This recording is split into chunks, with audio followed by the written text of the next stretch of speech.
Well, welcome back, guys, to our YA podcast, where we're focusing on our sermon series, Lies We Believe and Stories We Tell. I'm excited because we are on week 3 of our podcast, and I'm joined today by 2 very special guests.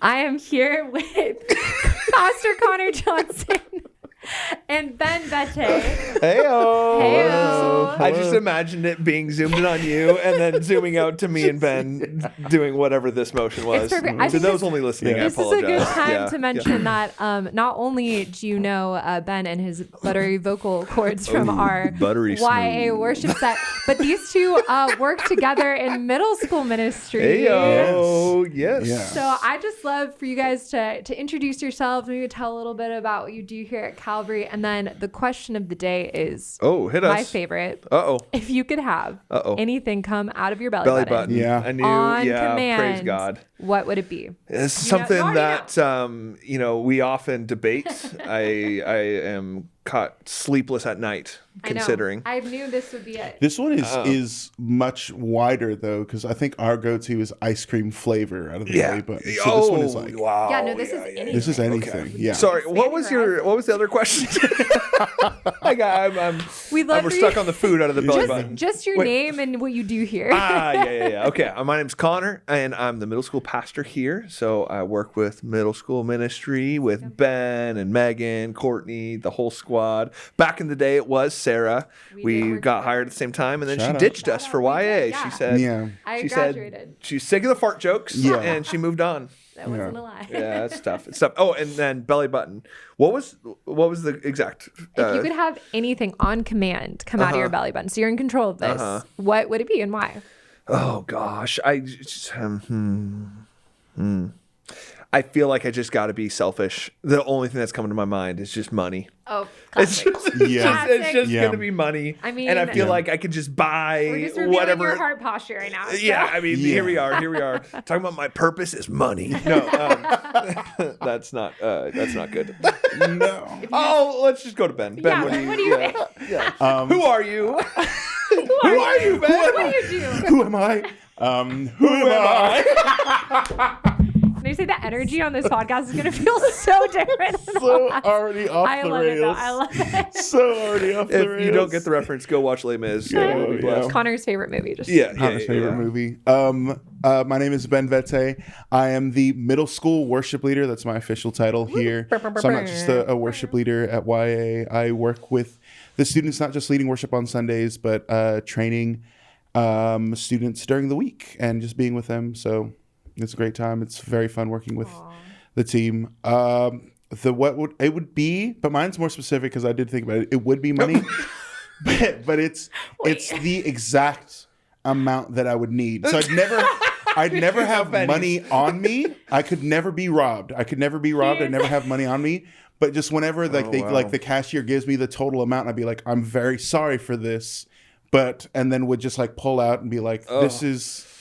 You have like gloves or something in the back. This is. I'm so sorry, but I do have the exact change. Sorry, the penny Is it ever cash or is it always just coins? Just so many quarters. It's all nickels, unfortunately. Oh gosh.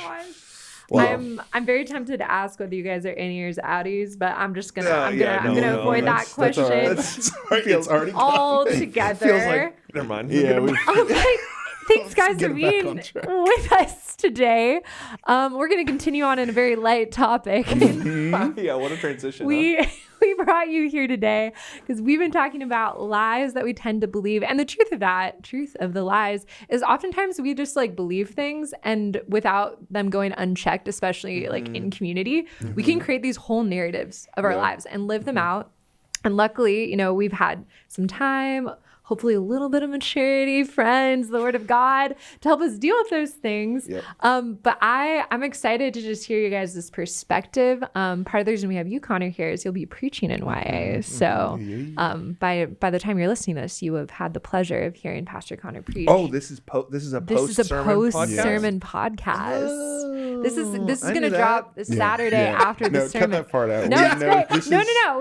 This we're processing your The sermon. lie I believed was that this was pre. What we're trying to say, why is pretty shady. No, it's Yeah, fine. yeah, We yeah. love it. But we're gonna talk today about the lie about purpose, the purpose of your life. So I'm just gonna get straight to it. Connor, what is one lie that you believed about your life's purpose? Okay, before I answer that, can I get a little philosophical for a second as Of I've been course. thinking about this? Yeah. Sorry, I'll go away from the dude. Now let's goofy, swing to the goofy end of tone the of voice. pendulum.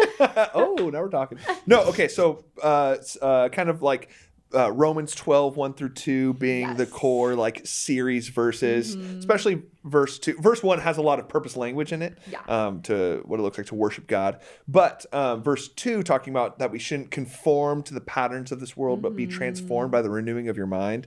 And so as I've been thinking about that, because I've struggled to almost like figure out what almost not to say because I just so many lies were coming. Yeah. You know, like I was just like, oh, I believe this. I believe Oh, wait. this. And then like as I got to that next stage of like, okay, this is the lie I believe, this is the story I tell behind it. I started to get to the story and then I was like, oh, well, that leads to a different lie. And so I started to like have this list of like, Layers of Branching and so out, yeah. I'm still right now trying to figure out what I'm going to bring to the table, if you will, on next Thursday. But so all that being said, there's a lot, but I think also like that's the reality of all of these conversations is it's always going to be a lot because it's like the lie I believed when I was 19 was different than when I was 21, then it's 100%, different than, now. And Yeah. so, and sometimes it's like a day by day thing. So I'll go with one of them because that was your question and we can kind of move on from there. But, and I feel like looking at some of these other ones that I've written, this is like the all-encompassing The mother one. lie. It's the mother lie. Father lie. I don't know. Yeah, I was about to. The mother lie was very good. Yeah, Oh, that's wow, good. wow. Okay, so if there is a lie I believe about my purpose, it's that I think simply just going to be that I'm not enough. I think that's what I've started to realize. Like all these other angles lead towards like I'm not smart enough, I'm not gifted enough, I'm not diligent enough, I'm not whatever. Like it's just like not me. Yeah. Somebody else. Yeah. And so Yeah. I think that's the lie. And I'll pause there. You unpack. Okay. No, thank you for sharing that. I think it's, we said this last week, but it's also interesting to hear people's lies because it's usually very different than how you perceive someone. Like I would not like for you, I'm like, oh my gosh, you've grown so much. Like we've known each other since middle school. And I'm like, wow, you're killing it. But I think oftentimes the enemy goes for our weak spots that actually the Lord intends for strengths. So this is like, it's kind of beautiful to say them out loud, to be like, I see you differently. But I'm curious. I'm curious what you're going to say when you unpack it a little bit more. Yeah. And I think also part of that is that like, if that's the core of the issues of how I'm being conforming to the patterns of this world of thinking of like my value and purpose not being enough is like that then leads to like what I overcompensate so much into, for sure. and that leads to like some of the stories I tell is like, I think for all of us, we're going to lead towards like, if that's really the core of we it. want to cover it up. We're Yes. like, no, we don't want people to see that we're not Totally. enough. And so it can feel like the last thing or whatever for maybe an individual. That's a good word on that. Ben, I'm curious for yourself. What about you? What is a lie that you believe about your purpose? Yeah, there's a few overarching ones that I had like you said, just like trying to think through. But I think the biggest one for a very long time that I started to recently kind of like unpack with God and start to kind of like break down that lie was the lie that I have no purpose. Dang. That like there's just like this weird thing like in my 20s stepped away from my faith, and before then a lot of my purpose was built on like the calling that God had placed on my life, like deciding at a young age I wanted to be a pastor, like I wanted to do worship and participate in all that stuff. And when I stepped away from my faith, just like didn't know what to do with myself because I hadn't really set up my life. So that was just like stepping away from that and like losing that calling was just a lot of my 20s was just kind of like I don't have a purpose, and that was the lie. Dang. Thank you for sharing that. Again, something where I'm like, what? Like I've known you in this stage of life, but I think that's really valuable. And I guess what I'm curious for each of you just to unpack next is how has that lie played out? Like when it's like uninterrupted, unargued with, like what does that look like for you, whether internally or externally, when you're really like deep into believing that lie? What does that look like in your life? And we could start with Connor. Yeah, so when I think of like not being enough, I know this isn't the identity week, but like that's a part of it as well. Yeah.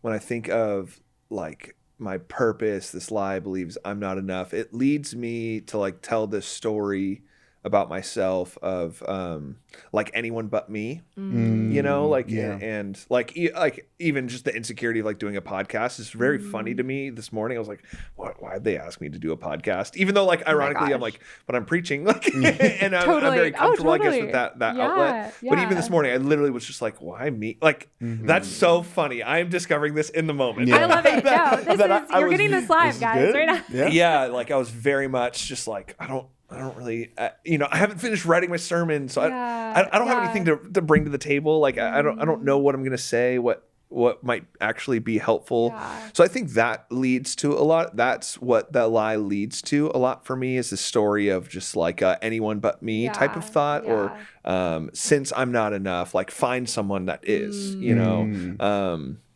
And obviously we'll get to scripture later, and that's gonna counteract that. But I think that's what it comes to. And then I think like a next layer to that then as well, and how it plays off the stories that I start to tell is like, I'm not enough. And so like, because I'm not going to succeed, I'm not going to hit, you know, this purpose God has put on our lives as followers of Christ. And so because I can't, like, then I'm going to fill in the purpose with whatever I want. And I think for a lot of the thoughts I've started to have is like my purpose then starts to become my comfort, you know, and then it's like this next layer of like, so then if my purpose is my own comfort and what's good for me, whatever makes me happy, then I start to believe lies about God. And I start to tell this story that's like, oh, the scriptures, and God, he's just stealing joy. Yeah. You know, like, which is so counter to who the core of God's character is. But it's like, God is stealing my joy. Yeah. And so when I think of my purpose, how dare God ask me not to do this? This is what like brings me joy. Right. And so it's like this layer, you know, I'm not enough. And so then like, well, somebody else could do it. So then if somebody else is doing that, then I guess I'm just going to be comfy, you know, I'm going to be comfy and do what I want. And man, at the core of it, God's really just trying to take away something that makes me happy. And then that leads to all sorts of avenues of sin. That's tough. Cause I've also been on that end, but even sometimes like when you're given responsibility or you're given an opportunity where someone kind of like tries to counteract that lie.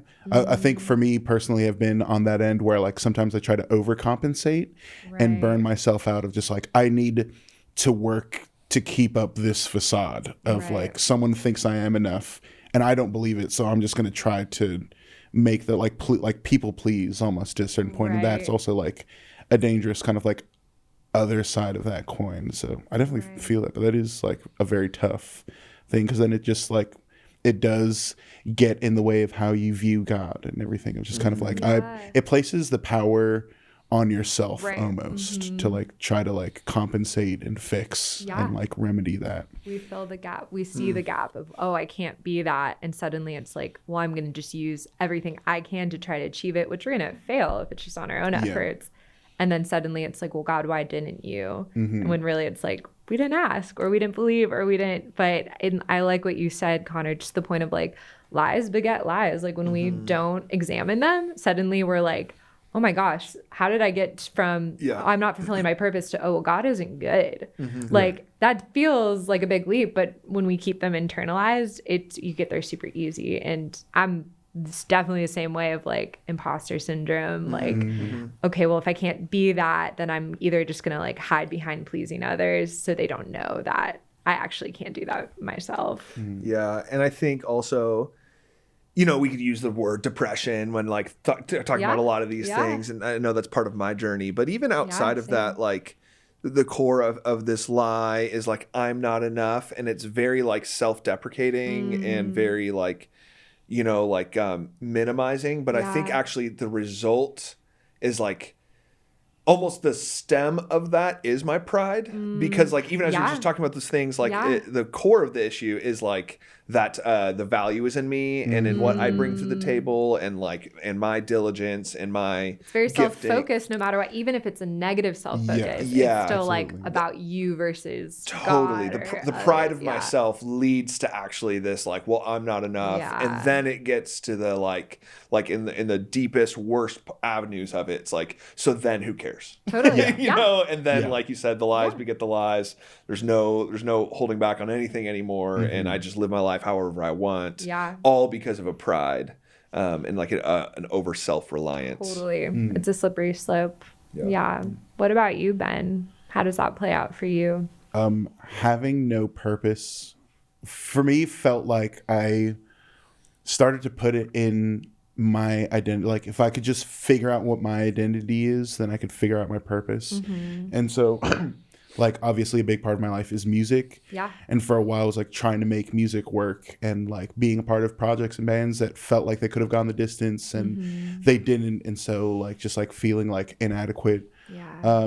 There was even like a point where my sexual identity was something that I was just kind of like, all right, this is where I find my purpose. This is where, and like trying to live in that and trying to figure that out and ultimately coming up short, where I think that kind of snowballed into it stopped being like, I can't find purpose anywhere. So the purpose is to just survive the day. Like falling into like depression and anxiety. Like the purpose ended up just being like, because I have no purpose, I just need to figure out how to make it till tomorrow. And then tomorrow will be like, no, like not having any sort of idea of what my future was going to look like or what it could be, having like no goals to like work towards was just kind of like I just am now existing from day to day, and like that's the purpose. And that was exhausting. Horrible. Survival. Terrible. Yeah, you're just surviving, which, you know, without God or an idea of like who we are, what we're made to be, it's just like,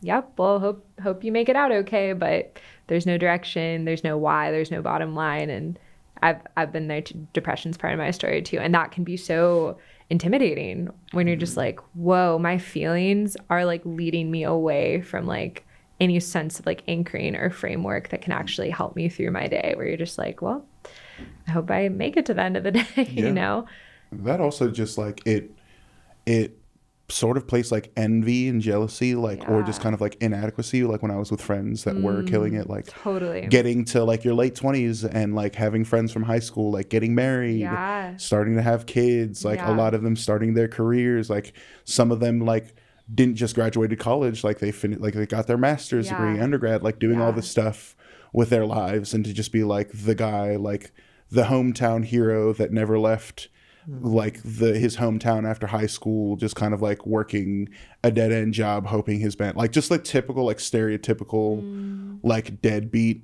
like hometown hero, felt so bad and like kind of like shame every single time I like went to hang out with friends. And that's like very much centered to this, like that Romans 12 too. You know, you have conformed yourself to the patterns of this world, and the world says, how dare you not go fill in X, Y, you know, whatever those things you're describing. And so there, if you're a deadbeat, you know, or whatever the language was that you used, I'm just the guy who just stayed here and never got out of Newbury Park, you know, whatever it is. It's like, that is very much conforming to the patterns of this world that leads to this, like,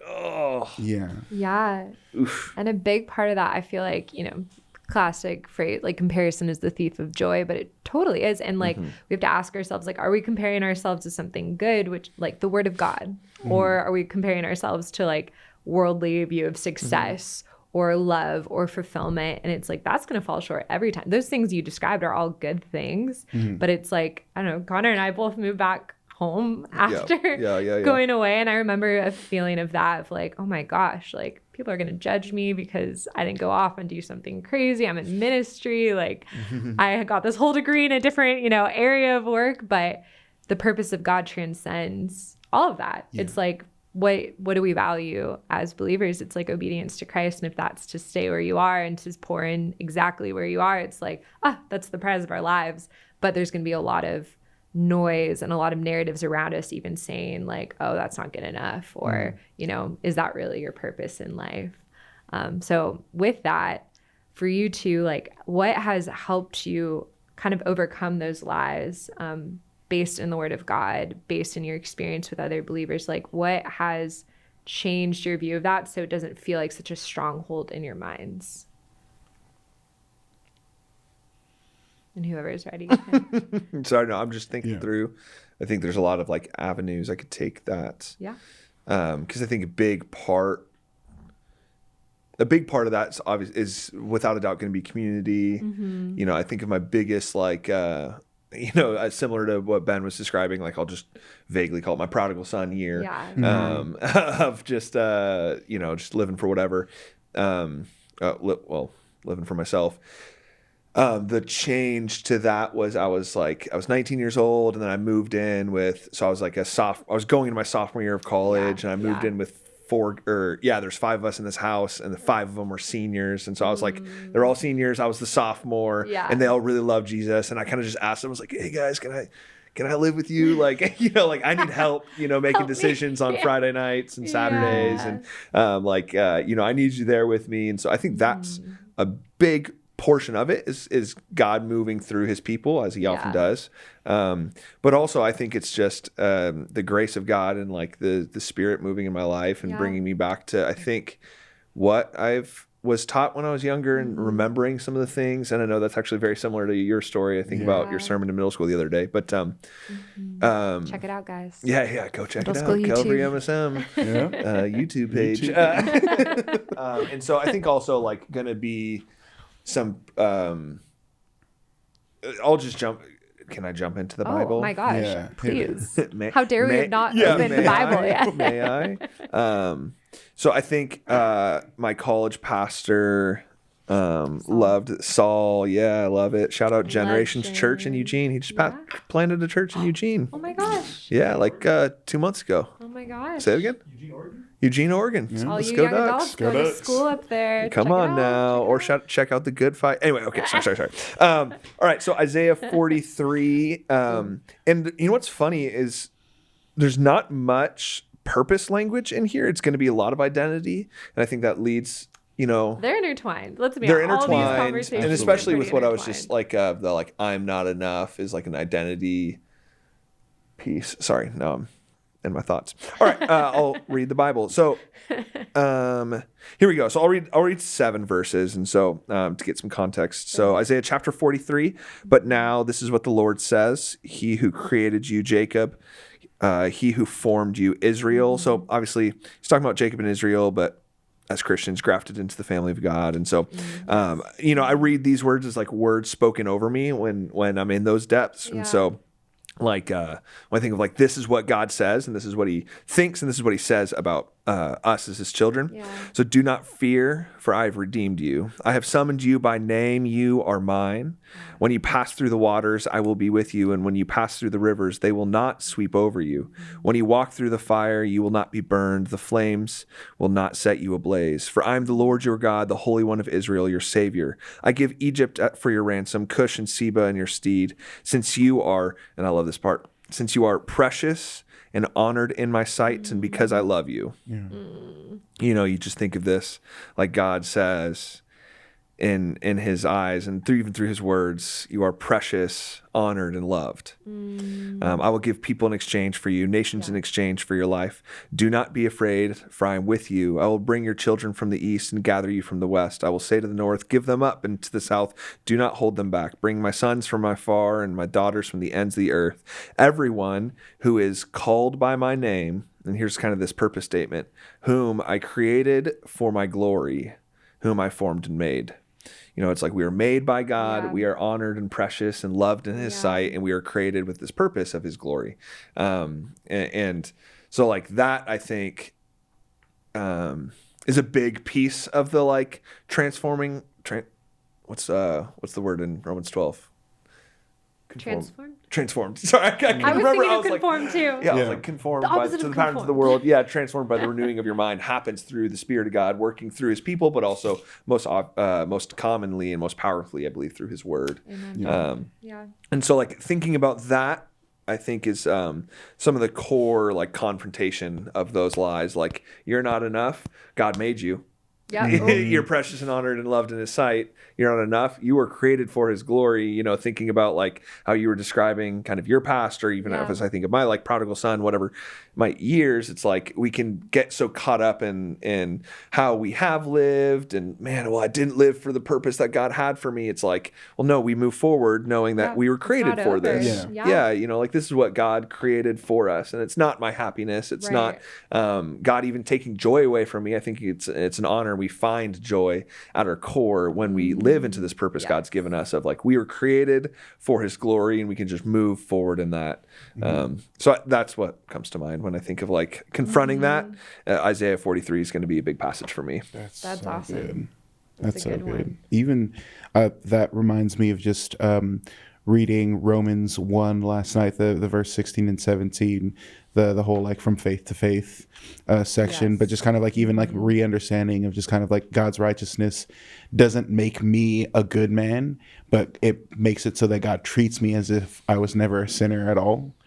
Before that, it's just kind of like a thing of like being clothed in his righteousness. Yeah, exactly. And so like just having like that identity reshaped in a way of just kind of like that's the power of the gospel and the good news is that it doesn't kind of cover our sins in a way of just kind of like we forget about it, or it makes it as if we had been whole the whole time. I was just kind of like it, like your past does not matter to me. Like only who you are now and who I will form you or like continue to grow you to be. Just like walking in step with the Spirit type thought. This language of like the partnership we have with God. Yeah. 1,000%. And I think, you know, we've said this, but it's like when you know your identity, then you can know your purpose. It's like, I think we have to start there. It's inevitable. It's, you know, what Tozer talks about of like the most important thing about you is what you think of when you think of God, and going to his word and being like, wait, these things are so interlaced. You can't have one without the other. And I think that sets us up for those moments that we start to doubt our purpose, to be like, no, I am dearly loved. Like I'm honored in the sight of God. Like I am no longer the unrighteous man or woman that I was. He sees me this way, so I can go and do the things that the Lord has called me to do. But I think the best way we can end is just kind of talk about like, what has life looked like kind of since you've been able to meditate in those truths? Like how has that maybe shaped the way that you see your purpose? And you could maybe really practically, I know we're all in ministry, and that can take, we could face a lot of opposition in that, even if it's just internal or spiritual when it comes to like living out what the Lord has called us to do. So maybe recently, how do you feel like life has been different since you've been combating those lies with the word and Spirit of God? Yeah, it's funny. I'm thinking through my life, like almost like timeline. I've said, some of these lies I think through, like that's 19, that's 21.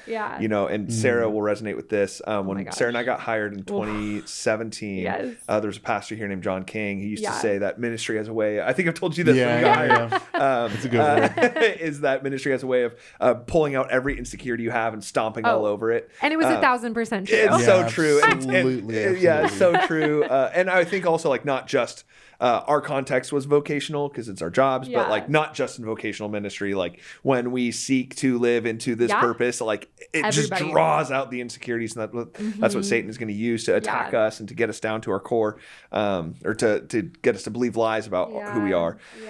So when I think through, okay, I'll give an example, and then I'll come to the conclusion hey, I'm we looking love for. It. No, go so like for it. within my context of middle school ministry, we work with a lot of students, and so sometimes there's just like little things that I need done. You know, it's like I forgot that. You know, like the other day I was like preaching, I was like, I forgot my Bible, and so it's like I can like ask a kid in the front row, hey, can you go hand me a Bible? Like I'm only gonna ask someone that I trust. You know, like I'm only gonna like listen, I love all our middle schoolers, but like we all know though. We all know. You know, and I mean for all sorts of things, like the bigger a task is, the more responsible of a person I'm gonna look towards as someone who has a level of authority within, you know, whatever it is as an adult. And so like you give God gives his toughest battles to his strongest warriors. Oh no! I hate that I just said that, but sometimes he gives them to his silliest geese. And than we are. Sorry. Okay. That's crazy. That's so funny. If you take away anything. No. Yeah. We got two silly geese up here. Goose Okay, up. Honk, goose. honk. Oh, crap. All right, Okay. sorry. Back up. No. So this like God's gonna give or like we naturally give the biggest tasks to people we trust. Yeah. And so it's like God is the one who made us. God is the one who knows everything about us. He knows the hairs on our head. And like he doesn't give us a small purpose. Right. You know, like he's Yeah. not like, oh, Connor, your role for today is like, just survive. Right. Your role is to bring glory to the name of Jesus. It's Yeah. the greatest thing in this world. It's why Jesus went to the cross and rose from the grave, as we even reflect on this past Easter Sunday. It's like, that's his purpose. Yes. And it's like, God's going to walk with you. You know, that's what's that joy of walking in step with the Spirit, this partnership with God, and saying that it isn't just on who you are, but it's he created us. He knows us better than we do. You know, we're right now even wrestling through the lies we believe about ourselves. Yeah. He knows these things, and it's like he's the one who gives us this purpose. And so I think trying to walk into that and constantly trying to remind myself of that when I start to fall into those lies of like, I'm not enough, I'm not whatever it might be. I don't know if that answered your question, I think but so. I think somewhere close to it. No, Yeah. It was good. Yeah. It was a And good word for sure. I feel like what you're speaking to is, and I kind of go back to this too, is like our baseline purpose, which is the biggest purpose we have in our life, is to bring glory to God. It is like, I think of the Great Commission in seasons of life where I'm like, I don't know what I'm doing, or like, I don't know where I'm going. I'm like, no, my purpose has not changed. Like, if you're alive and breathing and you know Jesus, like, your purpose is to make him known. And there are so many ways you can do that. And I think that's where we get caught up of like, well, is it through finance, or is it through art? Is it through ministry? And it's like, yes. That's 100%. It's like, That's so funny. you can do anything Yes. as long as it's like to the purpose and glory of God. And we have like clear commands of what our character looks like in that. But I love that because like I calm myself down through that dialogue too. But what about you, Ben? What's that look like for you? Yeah, I think now, especially not just that like I work at a church now and it's not like I found my purpose, but truly just having God reorient that kind of thing of just like, I gave you a vision, I gave you like a calling on your life. Yeah. Like forget about all the stuff that you did, forget about your prodigal years, like forget about the mistakes or what you didn't build or what you didn't set up. Like I like the classic like Jeremiah 29:11. Like I know the plans I have for you. Just kind of like this thing of just like, I know where you're headed to. I've given you kind of an idea of where that's going to be. All I need you to do is just kind of do the work day to day, like transform, like work towards that. You have a goal to work toward. I'll walk with you, but just kind of like, I'm going to reset that. I mean, Romans 8 was so huge in kind of like reformatting my brain for that. And even just kind of like now, like being a worship leader has been so fitting because like reading like the being a living sacrifice, like that is your true worship of just kind of like, it's kind of the crux and like what kind of brought up about the language in Westlake worship song Made to Worship of just kind of like I've seen the goodness of God, I've seen his glory in my life, I've seen what he can do, I've seen what he's redeemed. Like I cannot help but give that glory back to him. Like that's what my calling is, that's what my purpose is. It's like to be a witness to the things that he's done. Amen. I feel like we could talk forever. But for the sake of the episode, we're going to have to wrap up. But I just want to thank you guys for sharing and being so vulnerable, because these things, though maybe hearing other people talk about, it's like, oh yeah, I think it's tough to start, but so helpful and so freeing to talk with like people you love and trust, which you guys are people I love and trust. So I'm thankful that you guys went first and did this for our people. And my encouragement to those of you listening is find people you love and trust who know the word of God, who love Jesus, and start asking these questions. Ask of yourself, ask of them, and know that it's a process. You might not have all the words in this moment, but it's worth bringing these lies to the light.